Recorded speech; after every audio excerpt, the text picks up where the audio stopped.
I wish I was down in the field, but I'm stuck in my house in hot Bristol.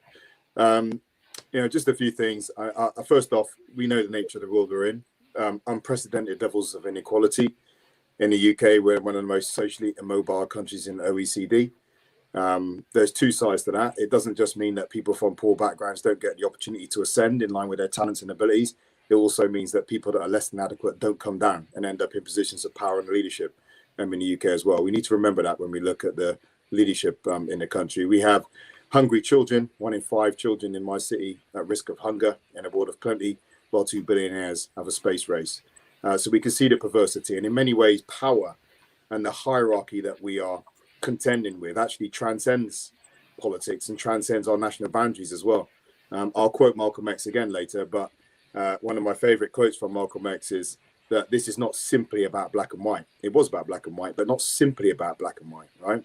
It's about rich and poor and exploited. And it's not just an American problem, it's international. And I think it's that kind of insight that made him increasingly dangerous to the United States. And we know that the role of protest, it raises an agenda, it gives people a voice, it gives people a sense of solidarity and hope. Loads of protests we could refer to. I lived in the US for a little while, and with Sojourners, and Summer Bridge March was a seminal protest to talk about when Johnson said, "I have no more capital."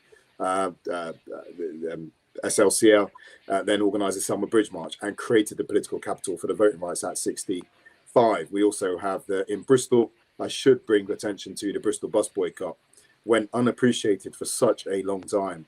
And now people like Roy Hackett and who's Pitt and Paul Stevenson, who were pictured in the video under the rap song there, really transformed not just what a position in Bristol, even though racial hierarchy is still with us, but also led into some of the first Race Relations Act nationally. But I'd say this, I suppose I'd give a few challenges really. 3 qualifications on this, because I think the stakes are high, right? Where we are in climate change, 10 years for action, tipping point.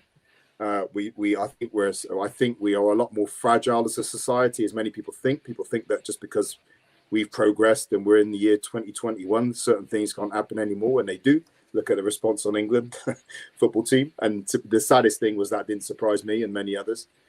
So it means that when action is taken, we ain't got time to get it wrong. We have to get maximum impact from any action. So let me just share a few challenges that you may push back on me, tell me I'm wrong, whatever. All right. The first off, the protest itself isn't the purpose.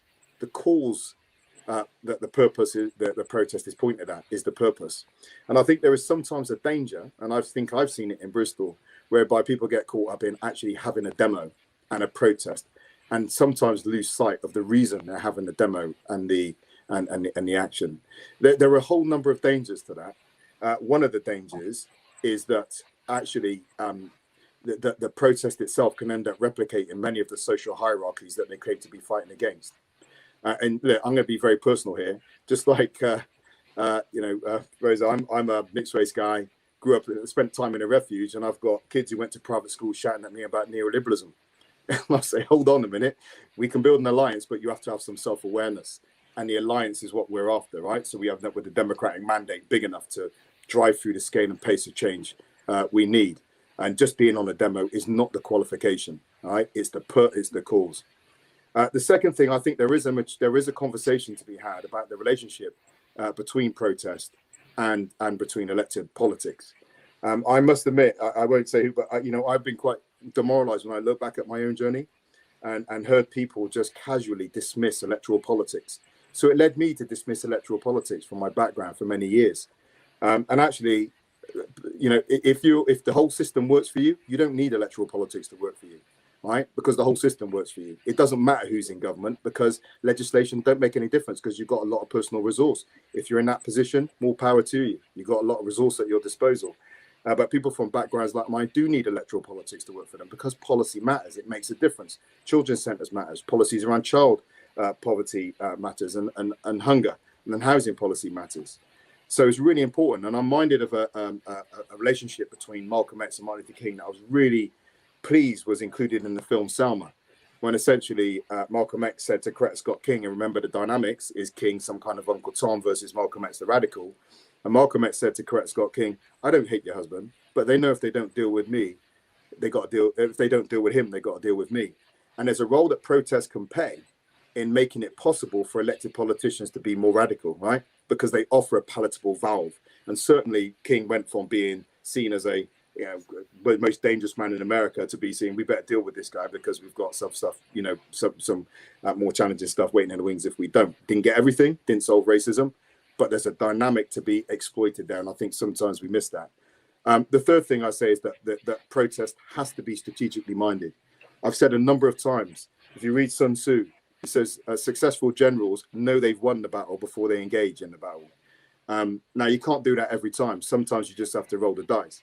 But I think sometimes recently I've seen too often when people just go out and do a demonstration without thinking through what comes next, what happens if they respond like this, how does this relate to the outcome I want? I challenge, I think I see it in the police crime bill.